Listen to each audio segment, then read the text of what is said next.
രാത്രി 10:30 കവലയും. അയാൾ ഇതിലെ തന്നെ വരുമെന്ന് നിനക്കെന്താ ഉറപ്പ്?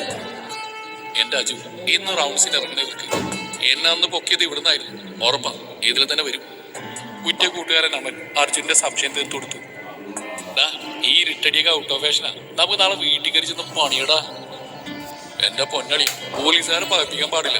ഒരു പാസ്പോർട്ട് വേണമെങ്കിൽ പോലും ആ നാരികൾ മനസ്സ് വെക്കണം. അതുകൊണ്ട് ഇരുട്ടടിയാ ബെസ്റ്റ്. അതാവുമ്പോ നമ്മുടെ ദേഷ്യം തീർക്കും ചെയ്യാം. അവരോട്ട് അറിയാനും പോകുന്നില്ല. എനിക്കെന്തോ അയ്യോ, നീ ഒന്നും മിണ്ടാതിരി. നിനക്ക് കൊടുക്കാൻ വൈകി വേണ്ട, ഞാൻ കൊടുത്തോളാം. എന്റെ കൂട്ടുകാരനെ തൊട്ടാ എനിക്ക് പൊള്ളൂടാ, പൊള്ളും. പറയുന്നതിനോടൊപ്പം സൈഡിലായ ഒരു കവറിൽ കരുതുന്ന ചാണകം എടുത്ത് അത് ഓരോ കുഞ്ഞു ബോളാക്കി അതിൽ ഓരോ ആണി വീതം കുത്തി നിർത്തി റോഡിന് കുറുകെ അടുപ്പിച്ചടുപ്പിച്ച് കൊണ്ടിട്ടു.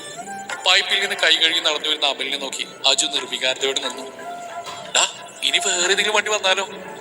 ഓ ഡാർക്ക്, നീ ഇത്തിരി മിണ്ടാണ്ടിരിക്ക്. ഇങ്ങനെ നെഗറ്റീവ് അടിക്കാതെ. പോലീസ് ജീപ്പ് വരുന്നു, പഞ്ചറാവുന്നു. ആ പരട്ട സുധാകരൻ വണ്ടിയിൽ നിന്ന് ഇറങ്ങുന്നു. ഈ തുണി മുഖത്തിട്ട് അയാളെ മാത്രം വലിച്ചോണ്ട് പോകുന്നു, നല്ലോണം കൊടുക്കുന്നു. ഇതെല്ലാം കേട്ട് അർജുൻ താടിക്ക് കൈ കൊടുത്ത് ബുള്ളറ്റിൽ ചാരി നിന്നു. പെട്ടെന്നൊരു വണ്ടി വരുന്ന ശബ്ദം കേട്ടു. വന്നു വന്നു, ഈ പാട്ടോടൊന്ന് മാറ്റി. അമൽ ബുള്ളറ്റിനെ ചൂണ്ടി പറഞ്ഞു. അർജുൻ അവനൊന്ന് കൽപ്പിച്ച് നോക്കി. എന്റെ പൊന്നോ, എന്നെ പിന്നെ പേടിപ്പിക്കാം. ഇത് പോയതാട്ടോ. ഈ ദിവ്യപടത്തെ ഒന്ന് മാറ്റി നിർത്തിയാലും പ്ലീസ്. അർജുനൊന്ന് മൂളിക്കൊണ്ട് വണ്ടി സൈഡിലേക്ക് ആരും കാണാത്ത രീതിയിൽ ഒതുക്കി നിർത്തി. വലിയ ശബ്ദത്തിൽ വണ്ടി പഞ്ചറായി. അവർ രണ്ടാളും സന്തോഷത്തോടെ അതിലുപരി പ്രതികാര ബുദ്ധിയോടെ റോട്ടിലേക്ക് ഇറങ്ങി. അർജുൻ കൽപ്പിച്ച അമലിനെ നോക്കി. അവൻ എളിഞ്ഞ മുഖത്തോടെ പഞ്ചറായ വണ്ടിയിലേക്ക്. വാ, ആരാണെന്ന് പോയി നോക്കാം. അതിനും അർജുൻ അവനെ ദേഷ്യത്തോടെ നോക്കി. ഇങ്ങനെ നോക്കിയിട്ടൊന്നും കാര്യമില്ല. ശബ്ദം കേട്ടപ്പോ ജീപ്പാണ് തോന്നി. വാ, ആരാ വണ്ടിയിൽ നോക്കാം. അർജുൻ മുണ്ട് മടക്കി കുത്തി പഞ്ചറായ വണ്ടിക്കരികിൽ പോയി. എന്തു പറ്റി ചേട്ടാ? പുറത്തിറങ്ങിയ ടയർ നോക്കി നിൽക്കുന്ന ഡ്രൈവറോട് അമൽ നിഷ്കളങ്കമായി ചോദിച്ചു. ആരോ ആണി വെച്ചാണ് തോന്നുന്നു കുഞ്ഞ്. കസ്റ്റമർ ഉണ്ട്. അതൊരു പെങ്കൊച്ച്. ഈ നേരത്തെ ഇങ്ങനെ ഒരു പണി കിട്ടുമെന്ന് കരുതിയില്ല. മധ്യവയസ്കനായ അല്പ ആദ്യോടെ പറഞ്ഞു നിർത്തി. എങ്ങോട്ടോ ചേട്ടാ പോവേണ്ടത്? അർജുൻ അയാളോട് ചോദിച്ചു. ഇനിയും 3-4 കിലോമീറ്റർ ഉണ്ട് മോനെ. ശിവശൈലം വീട്, തെക്കേക്കര. അല്ലെങ്കിലേ വഴി അറിയാതെ ആ കൊച്ചു ഫോണിൽ നോക്കിയാ പറഞ്ഞുകൊണ്ടിരുന്നത്. അഡ്രസ് കേട്ടപ്പോൾ അർജുനെ നെറ്റി ഒളിഞ്ഞു. ശിവശൈലത്തിലേക്കോ? അതെ. എന്താ മോനെ? അത് പിന്നെ തറവാട് വീടാ. മറുപടി പറഞ്ഞ അമലായിരുന്നു. അത് നന്നായി മോളെ. അയാൾ കാറിലേക്ക് നോക്കി വിളിച്ചു. വിൻഡോ ഗ്ലാസ് പതിയെ താഴ്ന്നു. 3 പേര് അങ്ങോട്ട് തന്നെ നോക്കി നിന്നു. സ്ട്രീറ്റ് ലൈറ്റിന്റെ വെളിച്ചത്തിൽ ആ മുഖം തിളങ്ങുന്നതായി തോന്നി അർജുന്. ഹൃദയം ക്രമാതീതമായി മിടിക്കുന്ന പോലെ.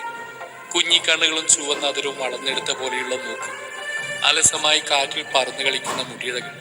ആ മുഖത്തിൽ നിന്ന് കണ്ണെടുക്കാൻ കഴിഞ്ഞില്ല അർജുന്. അവൻ നോട്ടം മാറ്റുന്നില്ലെന്ന് കണ്ട് അമൽ അവന്റെ തോളിൽ ചെറുതായെന്ന് തട്ടി.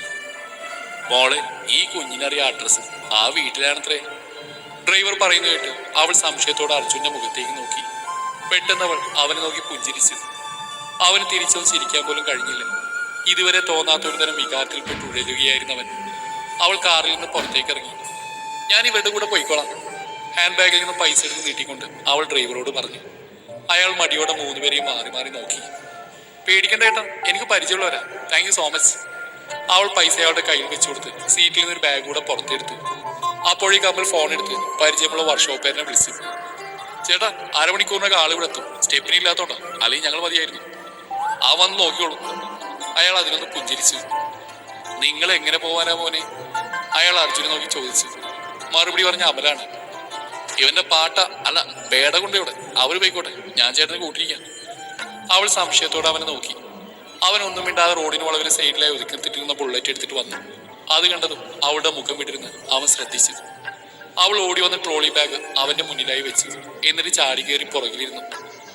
ആരാണെന്ന് ചോദിക്കണമെന്നുണ്ടെങ്കിലും എന്തോന്ന് വിലക്കുന്ന പോലെ ഒന്നും മിണ്ടാതെ ആക്സിലേറ്റർ മുറുക്കി. ആ യാത്ര അവന് അത്രമേൽ പ്രിയപ്പെട്ടതായി തോന്നി. രണ്ടുപേരും മിണ്ടിയില്ല. ഇനിയും മിണ്ടാതിരിക്കാൻ സാധിക്കില്ലെന്ന് മനസ്സിലാക്കി അവൻ തന്നെ ചോദിച്ചു.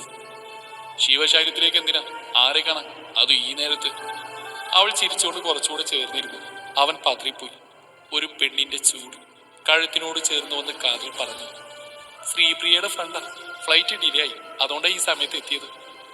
അവൾ ഊറി വന്ന ചിരി കടിച്ചു പിടിച്ചു.